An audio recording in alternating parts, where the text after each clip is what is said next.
देखिए विनीता जी, भारतीय जनता पार्टी तो ये पहले दिन से प्रयास कर रही थी कि मोदी वर्सेस अखिलेश हो जाए, क्योंकि भारतीय जनता पार्टी के रणनीतिकारों को ये पता था कि योगी जी के पीछे बहुत ज्यादा बैगेज है। उनका ठाकुरवाद, उनका ठाकुरों की सरकार, उनकी कई सारी फेलियर्स, तो वो लगातार नरेंद्र मोदी को सामने लाते रहे। लेकिन विपक्ष भी अब 2014 से लेकर बहुत ज्यादा सजग हो गया है। 2014 के पहले भी मैं देखूं, यदि नरेंद्र मोदी जब गुजरात गए तब से लेके अभी अभी के चुनाव तक, इस यूपी के चुनाव तक, नरेंद्र मोदी हमेशा विपक्ष को अपने पाले में लाके खेलने का प्रयास करते हैं।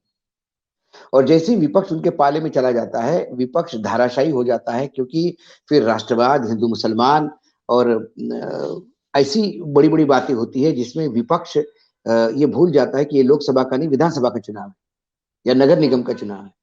हैदराबाद नगर निगम में भी हमने देखा कि ये सारा विपक्ष को वो अपने पाले में लेके खेलते रहे। तो इस बार खासकर बंगाल के चुनाव में ये देखा गया कि ममता बनर्जी ने उनके पाले में जाने के बगैर बीजेपी को अपने पाले में लेके आई और अपने इश्यूज पे खिलवाया। जहां ममता बहुत अच्छा स्कोर कर गई और बीजेपी औंधी मुर्गी।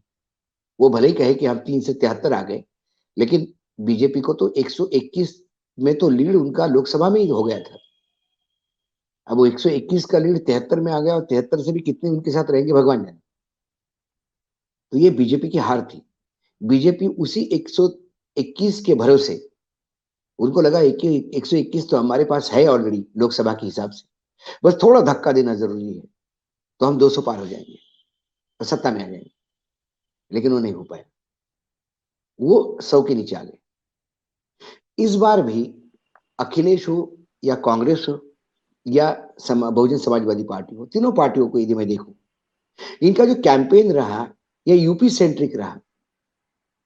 वो हिंदू मुसलमान करते रहे, ये बेरोजगारी की बात करते रहे, वो लगातार राष्ट्रवाद की बात करते रहे, ये जानवरों की बात करते रहे, वो गर्मी उतारने की बात करते रहे, ये नौकरी देने की बात करते रहे, नौकरियां निकालने की बात करते रहे, वो बुलडोजर की बात करते रहे, ये स्कूटी की बात करते रहे।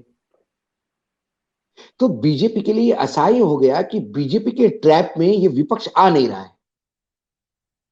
पहले चरण, दूसरे चरण, तीसरे चरण, चौथे चरण, चरण ब चरण बहुत घेरने का प्रयास करते। बीजेपी के पास क्या है? अपने 5 साल के यूपी के राज में और 10 साल के दिल्ली के राज में क्या किया, ये बताने के बजाय वो लगातार, ये गुंडों की पार्टी है, गुंडे हावी हो जाएंगे, मुसलमान हावी हो जाएंगे, परिवारवाद हावी हो जाएगा। अरे भाई, समाजवादी का परिवार परिवार, उन्होंने अपर्णा को टिकट दिया तो परिवारवाद हो गया, और उसी अपर्णा को आप अपने पार्टी में महिमा मंडित करते हैं तो वो परिवारवाद नहीं हुआ। अपर्णा यादव का यूएसपी क्या है? यदि वो मुलायम सिंह की बहू नहीं होती तो अपर्णा जी से ज्यादा अच्छे कार्यकर्ता बीजेपी में है, उनको क्यों नहीं आगे लाया जाता? मेनका गांधी या वरुण गांधी की यूएसपी क्या है? वो गांधी परिवार से, लेकिन आपने उनको मंत्री बनाया, अपने यहां सांसद बनाया, मां बेटे को सांसद बनाया, क्योंकि वो आपको सूट करता है। गांधी परिवार का सदस्य बीजेपी में सूट होता है, लेकिन गांधी परिवार उसको आगे करे तो परिवारवाद होता है। ये लोगों को भी समझ में आ गया। अब कब तक कार सेवकों की गोलियों पे आप रोते रहोगे? लोग कार सेवकों की गोलियों से ज्यादा, सांड से मरने वालों के प्रकोप से ज्यादा लोग परेशान हैं। आप गुंडाइज्म कहते हो तो गुंडाइज्म बुरा, गुंडाइज्म छोटा कहा है? यूपी के नसीब से गुंडे गए कहां? मुसलमान गुंडे गायब हो गए तो हिंदू गुंडे बैठे हुए हैं, ठाकुर बैठे हुए सारे। ऐसे ठाकुर जो पुलिस में फरार है और क्रिकेट खेलते हुए दिखाई देते हैं। ऐसे ठाकुर की एसटीएफ, जिनके ऊपर जमानत, गैर जमानती केसेस हटा के जमानत वाले केसेस धाराएं लगाती है। कई लोगों को दिखता नहीं, पुलिस की गुंडागिर्दी लोगों को दिखती नहीं। आप कैराना का पलायनवाद कहते हैं, लोग कहते हैं कि भाई बलात्कार पीड़ित जो अपने दबंगों के डर से पलायन करती है, न्याय तो मिल नहीं रहा है उसको। लेकिन जिन्होंने बलात्कार किया वो फिर से बलात्कार करने की धमकी देके तो पीड़ित महिलाएं पलायन कर रही है, और ये पलायन गोरखपुर में है, जिले में। उसकी बात होती है। तो ये असह्य हो गई कि इनके पाले में आ नहीं रहा है विपक्ष, और विपक्ष के पाले में खेलना इनके लिए बहुत बड़ी समस्या हो गई है। उस पिच पे ये खेल ही नहीं पा रहे हैं, सारी गेंद बाउंस हो रही है, इनके बल्ले पे नहीं आ रही है, ये उसका जवाब नहीं दे पा रहे हैं, इसलिए बार बार इतिहास में जाते हैं।